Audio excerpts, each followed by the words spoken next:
میں تھوڑے تھوڑے اشارے کر کے بتا دیتا ہوں. جب آپ بیٹے ہیں تو آپ کہہ رہے ہیں کاش میرے ماں باپ زندہ ہوتے، میں ان کی خدمت کرتا. پھر فرمایا اور نہیں تو میری ماں تو ہوتی. چونکہ ماں کو دیکھا ہے نا، باپ کو دیکھا نہیں ہے، تو فرمایا کاش میری ماں زندہ ہوتی اور میں عشاء کی نماز کے لیے مصلی پہ کھڑے ہو کے الحمدللہ رب العالمین پڑھ رہا ہوتا، اور ادھر سے میری ماں مجھے بلاتی محمد، تو میں نماز توڑ کے کہتا جی اماں جان میں آ رہا ہوں، نماز پھر پڑھا دوں گا. اپنے والدین کی عزت کرو.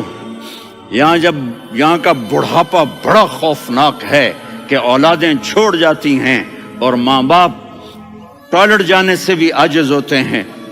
اپنی ماں کی دعا لو، اپنے باپ کی دعا لو. میرے نبی نے فرمایا ہاں عمر میرے بعد ایک آدمی آئے گا، اس کا نام ہوگا اویس، اور وہ کرن کی شاخ سے ہوگا. ہو گیا ٹائم؟ اچھا.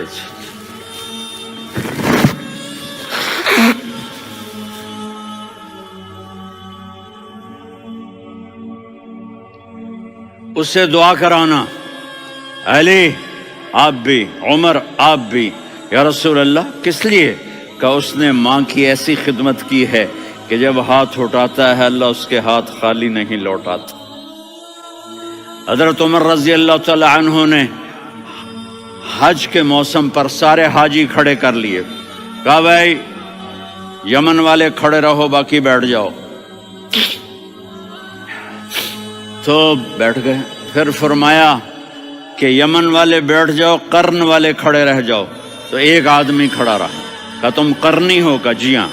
اویس کو جانتے ہو؟ جی میرے بھائی کا بیٹا ہے لیکن تھوڑا پاگل سا ہے، آپ کیوں پوچھ رہے ہیں؟ حضرت عمر نے فرمایا وہ نہیں، تو پاگل ہے. کدھر ہے؟ کہا جی اونٹ چرانے گیا ہے ادھر عرفات کی طرف. تو آپ نے حضرت علی کو ساتھ لیا اور دوڑ لگائی سواری پر. دیکھا تو اویس کرنی ایک کیکر کے نیچے نماز پڑھ رہے تھے اور اونٹ چر رہے تھے. تو جب انہوں نے دیکھا کہ دو آدمی آ کے بیٹھ گئے تو انہوں نے نماز شارٹ کٹ کر دی. تو حضرت عمر نے پوچھا کون ہو بھائی؟ کہا جی میں مزدور ہوں. کہا تیرا نام کیا ہے؟ کہا جی اللہ کا بندہ. کہا رے بھائی تیری ماں نے تیرا نام کیا رکھا ہے؟ اس نے تو نہ حضرت عمر کو دیکھا تھا نہ علی کو. وہ کہنے لگا بھائی تم کون لوگ ہو میرا انٹرویو کرنے والے؟ یہ تو میں اپنی زبان میں کہہ رہا ہوں. تو حضرت علی بولے کہ بھائی یہ ہیں امیر المومنین عمر بن خطاب اور میں ہوں علی بن ابی طالب. تو وہ ایسے کانپنے لگے. میں معافی چاہتا ہوں، میں پہلی دفعہ آیا ہوں، میں نے آپ کو دیکھا نہیں. فرمائیے آپ. حضرت عمر نے کہا ہاتھ اٹھا ہمارے لیے دعا کر. تو وہ رونے لگے. آپ نبی کے صحابی، میں عاجز مسکین، میں دعا کروں؟ میری اوقات ہے میں دعا کروں؟ کہاں؟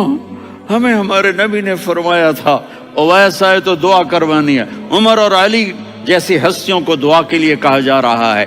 پیچھے تہجد ہے؟ نہیں.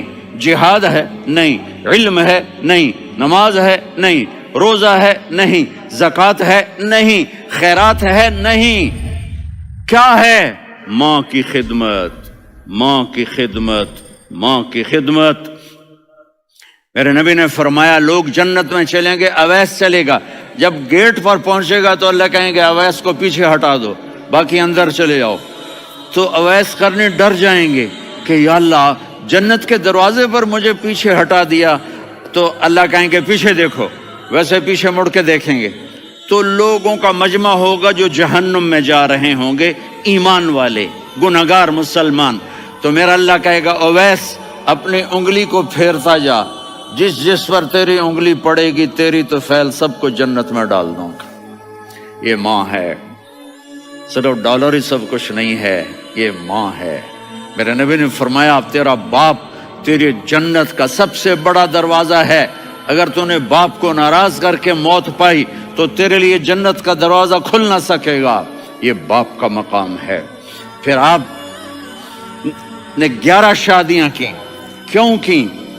سنو حدیث، ما تزوجت وما زوجت الا بوحی من السماء نزل به جبریل، کہا میرے ساتھیوں سنو، اللہ کی قسم میں نے کوئی شادی اپنی مرضی سے نہیں کی، میرے اللہ نے فرمایا یہاں کرو، میں نے کی۔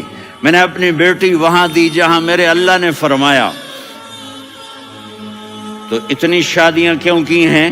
ہمیں گھر کی زندگی سمجھانے کے لیے۔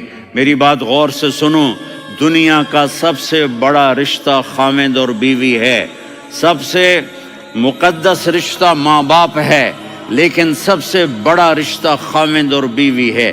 جب یہ ٹوٹ جاتا ہے تو پوری نسل برباد ہو جاتی ہے۔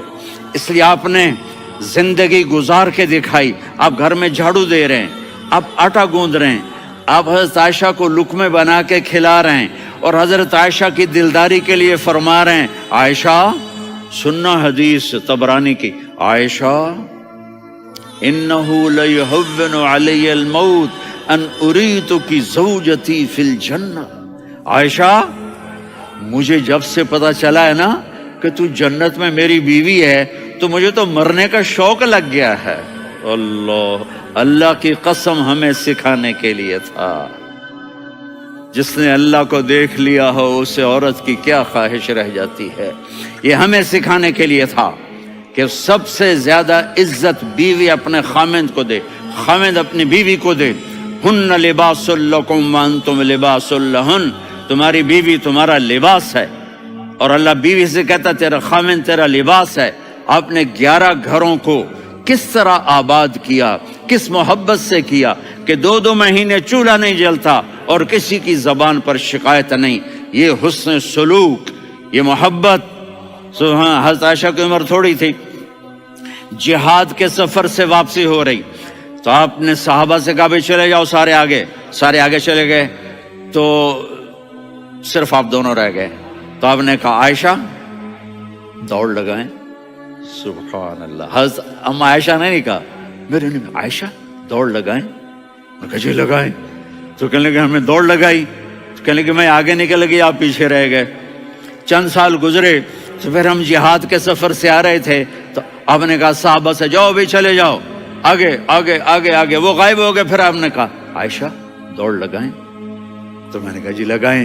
کون دنوں ذرا میں موٹی ہو گئی تھی، تو جب دوڑ لگی تو میرے نبی آگے نکل گئے، میں پیچھے رہ گئی۔ تو ہم نے کہا ہاذہ بتلک، عائشہ تو میں اب برابر ہو گئے، ایک دوڑ تم نے جیتی، ایک دوڑ میں نے جیتی۔ یہ ہمیں گھر کی زندگی سکھانے کے لیے تھا کہ گھر میں بیوی کے ساتھ کیسا ہونا چاہیے۔ اور عورتوں کے لیے کہا اگر میری شریعت میں سجدہ ہوتا تو میں بیوی سے کہتا اپنے خاوند کو سجدہ کرے، تاکہ ایک نسل تیار ہو۔